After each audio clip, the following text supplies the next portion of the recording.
you talk about, long-term like legal situations for Northwestern. What looks like West Virginia's getting into it right now, man. So obviously you guys had a pretty awesome segment a couple of weeks back about Bob Huggins and just kind of the stuff that he has done this offseason, just the rough offseason he's had.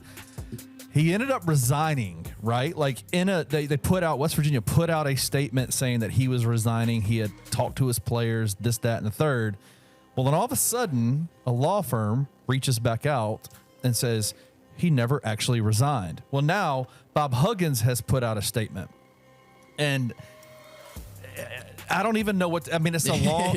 I don't even know what to make of it. He said he never signed a resignation. They basically put out a false statement without his name, with his name on it, but he never signed it. I don't believe you, dude. So, I don't believe you. What do y'all? It's wild. This is messy. It is wild. They put out a statement on June 17th that was supposedly signed by Bob Huggins or whatever. I believe that was accepted by Bob Huggins. Yeah.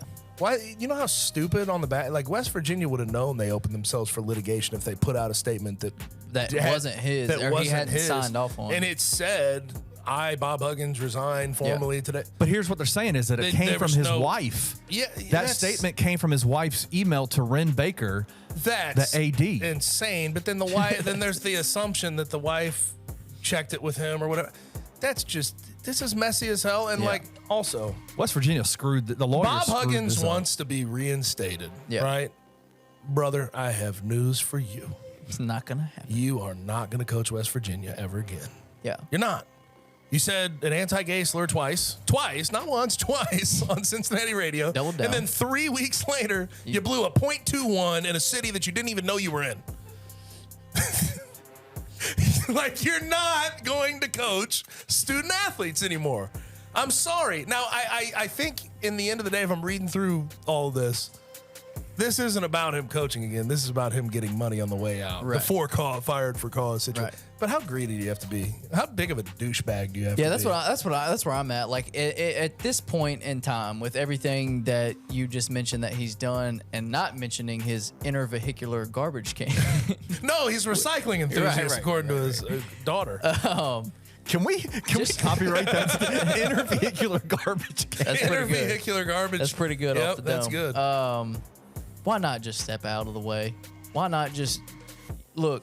Greed. I get it. But Bob Huggins has made plenty of money. But again, it's just like there's levels to greed, and clearly he's at the umpteenth level. But it's just like, how do you not see, like, at the best thing in this time for in that statement he released, he talks a lot about his players and how he cares about the players and all.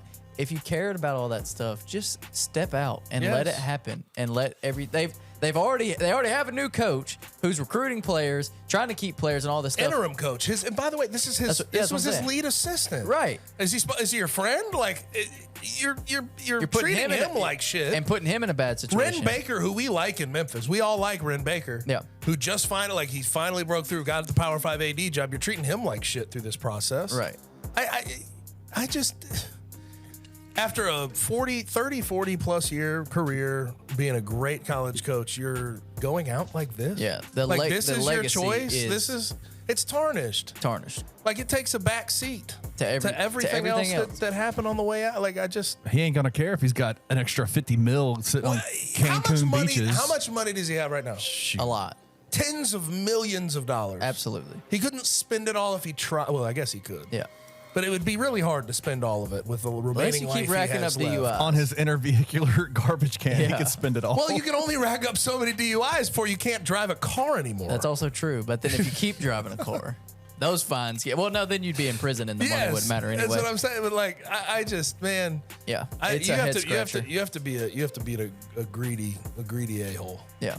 I agree. To do all this. That's all I can say. And I